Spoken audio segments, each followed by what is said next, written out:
പറ്റാത്ത രീതിയിലുള്ള അവർ അനുഭവിച്ചിട്ടുള്ള കാര്യം എൻ്റെ അടുത്ത് പറയണത്. അതും എൻ്റെ അടുത്തേ പറഞ്ഞിട്ടുള്ളൂ, അമ്മയുടെ അടുത്തൊന്നും പറഞ്ഞിട്ടില്ല ഇപ്പോഴും. മനസ്സിലായി? അപ്പോൾ ആ ഒരു ഡിസിഷൻ ആയതുകൊണ്ടാണ് അത് ഒരുപാട് ഡ്രാഗ് ചെയ്തത്. പക്ഷെ അതാണ് എനിക്ക് എല്ലാവരോടും പറയാനുള്ളത്. നമുക്കൊരു സ്ഥലത്ത് പറ്റുന്നില്ല എന്ന് കണ്ട ആ സമയത്ത് ചിലപ്പോൾ എല്ലാവരും നമ്മുടെ അഗേൻസ്റ്റ് നിൽക്കുമായിരിക്കും. പക്ഷെ നമുക്ക് നമ്മുടെ കയ്യിൽ നിന്ന് കാര്യങ്ങൾ പോകുന്നതിന് മുമ്പ് അവിടെ നിന്ന് വിടുക. അല്ലാന്നുണ്ടെങ്കിൽ ഒരുപാട് കഴിയുമ്പോൾ നമുക്കത് ആർക്കും പറഞ്ഞ് കൺവിൻസ് ചെയ്യാൻ പറ്റില്ല, കേൾക്കേണ്ടി വരും. That's all. So what you said is like pretty right. അമൃതേച്ചിക്ക് ആ ഒരു ഇതുണ്ടായിരുന്നു. പക്ഷെ പിന്നെ ഞങ്ങളുടെ അച്ഛനും അമ്മയും ഭയങ്കര പാവ ആൾക്കാരായിരുന്നു. അപ്പം അവർ പറയും കുഴപ്പമില്ല, ഞങ്ങൾക്കറിയാലോ ഞങ്ങളുടെ മോൾക്ക് ഇങ്ങനെ തെറ്റ് പറ്റാനുള്ള ഞങ്ങൾ എങ്ങനെ വളർത്തിയോണ്ടായി. ഇപ്പം നിന്നെ ഞങ്ങൾ വേറെ കുറച്ചൊരു ബോൾഡൊക്കെ ആക്കി വളർത്തിയായിരുന്നു, നിനക്കിതൊന്നും പറ്റില്ലായിരുന്നു. നിന്നീ ഒരു പാവമായി പോയതുകൊണ്ടാണ് നിനക്കത് അനുഭവിക്കേണ്ട വന്നേന്നുള്ളത് പറയുന്നതാണ് ചേച്ചിയുടെ strength. So we are lucky that way. അല്ലെങ്കിലും അന്നത്തെ ഒരു ഏജില് അമൃതയ്ക്കും എത്ര മെച്യൂരിറ്റി ഉണ്ട്, വളരെ യങ് അല്ലേ.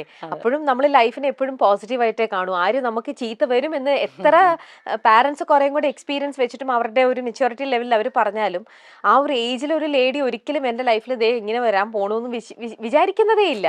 എനിക്ക് നല്ലതായിരിക്കും വരുന്നത്, ഒരു ട്രൂ ലവ് ആണ്, എന്റെ ലൈഫ് നല്ല രീതിയിൽ ടേക്ക് ഓഫ് ചെയ്യും ഇതാണെന്ന് വിചാരിക്കും.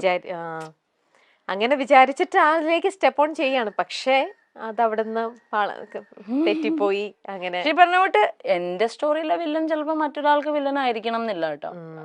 അവര് തമ്മിൽ ചേരായിരുന്നോണ്ടാണ് അവരത് വർക്ക് ആവുന്നത്. മേ ബി പുള്ളിയാണെങ്കിലും അയാള് നല്ലതാണെന്ന് തോന്നുന്ന വേറെ ആൾക്കാർ ഉണ്ടാവുമായിരിക്കാം. അതിനകത്ത് നമുക്കൊരു തെറ്റും പറയുന്നില്ല. ആള് ചെയ്യുന്ന നല്ലതൊക്കെ നല്ലതാന്ന് തന്നെ അപ്പോഴും പറയുന്നുള്ളൂ.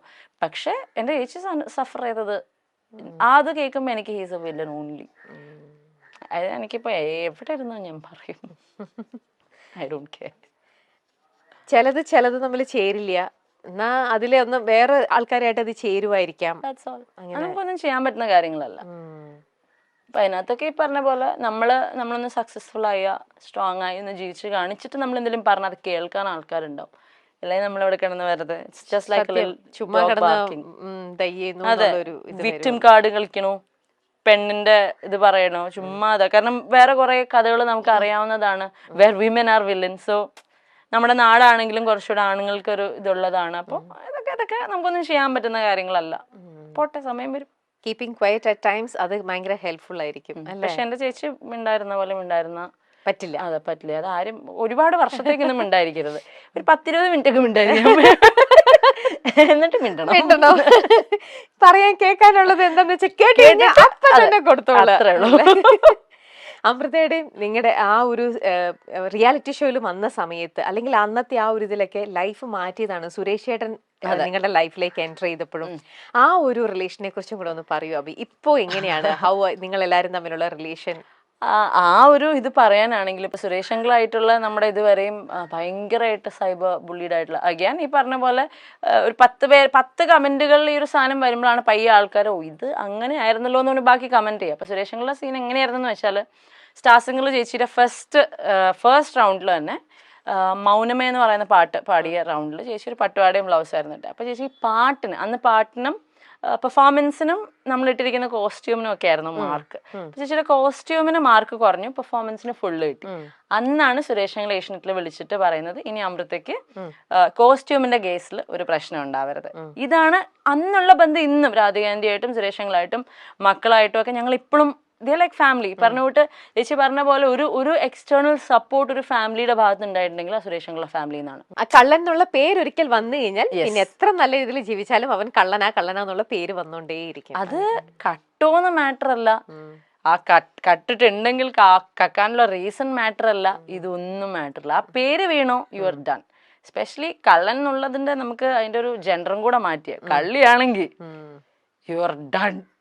ഒരു പെണ്ണിനാണ് ഇത് പറ്റുന്നതെന്നുണ്ടെങ്കിൽ, കാരണം അതിനകത്ത് ഇപ്പം നമുക്ക് ഈ പറഞ്ഞ പോലെ നമുക്ക് മാറ്റാൻ പറ്റുന്നതായിട്ടുള്ള കാര്യങ്ങളല്ല. ഇതൊരു പാട്രിയാർക്കൽ സൊസൈറ്റിയാണ്. ഇവിടെ ഇങ്ങനെയാണ്. നമ്മുടെ കേരളം അല്ലെങ്കിൽ ഇന്ത്യ കുറെ കൂടെ ഒരു മെയിൽ ഡോമിനൻസ് ഉള്ള സ്ഥലമാണ്. അപ്പൊ നമുക്കതിനെ വേണമെങ്കിൽ അറിഞ്ഞ് നമ്മുടേതായ ഒരു വഴി വെട്ടി വരാം, അല്ലാന്നുണ്ടെങ്കിൽ അതിനെ പൂർണ്ണമായിട്ടും അഗേൻസ്റ്റ് ആയി നിൽക്കുക, അല്ലെങ്കിൽ മനസ്സിലാക്കി നിൽക്കുക. അപ്പൊ നമ്മുടെ എവിടെയെന്ന് പറഞ്ഞാൽ being A woman, self earn ചെയ്ത് സെൽഫ് ഡിപ്പെൻഡന്റ് ആയി നിൽക്കുന്ന ഒരു പെണ്ണിന് ഇങ്ങനത്തെ ഒരു ടാഗൊക്കെ കിട്ടിക്കഴിഞ്ഞ് കഴിഞ്ഞാൽ അതിനകത്ത് നിന്ന് വരാനൊക്കെ ഭയങ്കര ബുദ്ധിമുട്ടാണ്. അതിനുവേണ്ടി അത്രയൊന്നും നമുക്ക് എഫേർട്ട് എടുക്കാൻ പറ്റില്ല. ബിക്കോസ് നമ്മുടെ ലൈഫ് വെച്ചിട്ട് നമ്മൾ കളിക്കേണ്ടി വരും. അത് വെരി ട്രൂ. ആ ഒരു പേര് വീണ് കഴിഞ്ഞു കഴിഞ്ഞാൽ പിന്നെ അത് മാറ്റിയെടുക്കാൻ വർഷങ്ങളെടുക്കും. ഒന്ന് വരാൻ ഒരു സെക്കൻഡ് മതി, അതൊന്ന് മാറ്റി അതൊന്ന് ഹീൽ ചെയ്ത് എടുക്കണമെങ്കിലാണ് അതിന്റെ മേളിൽ എത്ര ഡേയ്സ് എത്ര ഇയേഴ്സ് വേണം അല്ലേ? അതിനകത്ത് പക്ഷെ ആർക്കും ഒരു പ്രശ്നമില്ലെന്നേ. ഒരാളുടെ വീഴ്ച അല്ലെങ്കിൽ ഒരാളുടെ പെയിനിനാണ് നമ്മൾ ഈ മോക്ക് ചെയ്യുന്നത്. എന്തായി ഇപ്പോന്നൊക്കെയുള്ള ഒരു ടോണ് അങ്ങനെയൊക്കെ പറയുന്നെങ്കിൽ അത് അങ്ങനെ പറയാനും വേണം ഒരു പ്രത്യേക ഒരിത്. എന്തൊക്കെ ആയിരുന്നു എന്നൊക്കെ ചോദിക്കുമ്പം എടാ നമ്മളിവിടെ ആകെ വീണിരിക്കുള്ളൂ സ്റ്റോപ്പ് എന്ന് നമുക്ക് അവിടെ പറയാനുള്ള ഒരു ഓപ്ഷൻ. നേരിട്ടാണെങ്കിൽ നമുക്കത് പറയാം.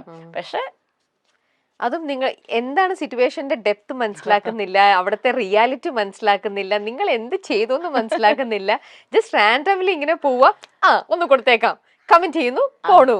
എന്താണെന്നൊന്നും അവിടെ അല്ലേ റിയാലിറ്റി മനസ്സിലാക്കാണ്ടാണ് പലരും കമന്റ് ചെയ്യണതും ഈ പറയണ പോലെ അറ്റാക്കിങ് ഒക്കെ. പിന്നെ ഞാൻ പറഞ്ഞില്ലേ ചേച്ചി, ഓരോ ആൾക്കാർക്ക് ഓരോ ലുക്ക് ഉണ്ട്, ഒരു വൈബ് ഉണ്ട്. ചിലർക്കൊക്കെ പറഞ്ഞോട്ട് ഭയങ്കര കള്ളന്മാരാണെങ്കിലും അവർക്ക് ഭയങ്കര പാവം ലുക്കായിരിക്കും. ഇനിയിപ്പോൾ അവരൊന്നും എക്സ്പ്ലെയിൻ ചെയ്തില്ലെങ്കിലും കുഴപ്പമൊന്നുമില്ല. പാവം കണ്ടാത്തന്നെ എങ്ങനെ അറിയാനാണ്? How can we judge a book by its cover? ഒരാളുടെ ലുക്കല്ല അയാൾ എന്താന്ന് ഇത് ചെയ്യുന്നത്. അപ്പൊ ഞങ്ങൾക്ക് ഇപ്പൊ എനിക്കൊക്കെ സ്പെഷ്യലി ഞാൻ മറ്റേ പട്ടിഷോ ജാട അഹങ്കാരി ഇതാണ്. എൻ്റെ അടുത്തൊരു ഇച്ചിരി നേരം സംസാരിച്ചിട്ട് തന്നെ അങ്ങനെ ജഡ്ജ് ചെയ്താൽ കുഴപ്പമൊന്നുമില്ല. അപ്പൊ ഞങ്ങളുടെ ഭാഗ്യത്തിന് എൻ്റെ ചേച്ചി പണ്ടൊക്കെ ഭയങ്കര സ്റ്റാർസിങ്ങിന്റെ സമയത്തൊക്കെ ഭയങ്കര വേറൊരു പേഴ്സോണ ആയിരുന്നു. പക്ഷെ അവരുടെ ലൈഫ് ആണ് അവർ ഇത്രയും ബോൾഡ് ആക്കി ഇത്രയും സ്ട്രോങ് ആക്കി എന്നുള്ളത് എത്രത്തോളമൊക്കെ നമുക്ക് കൺവിൻസ് ചെയ്യാൻ പറ്റും, പറയാൻ പറ്റും, പക്ഷെ കൺവിൻസ് ചെയ്യാൻ പറ്റില്ല. അപ്പൊ ഞങ്ങളുടെ ഇപ്പോഴത്തെ ഒരു ലുക്കും വൈബും വെച്ച് അഹങ്കാരികളാണ്. ഒരു രക്ഷയില്ല, അവരുടെ കയ്യിലിരിപ്പിന്റെ അവർക്ക് കിട്ടണം അല്ലേ? നമ്മളിപ്പോ ഇങ്ങനെ പോന്നോട്ടെ അത്രയുള്ള ഒന്നും ചെയ്യാനില്ല അതിനകത്ത്.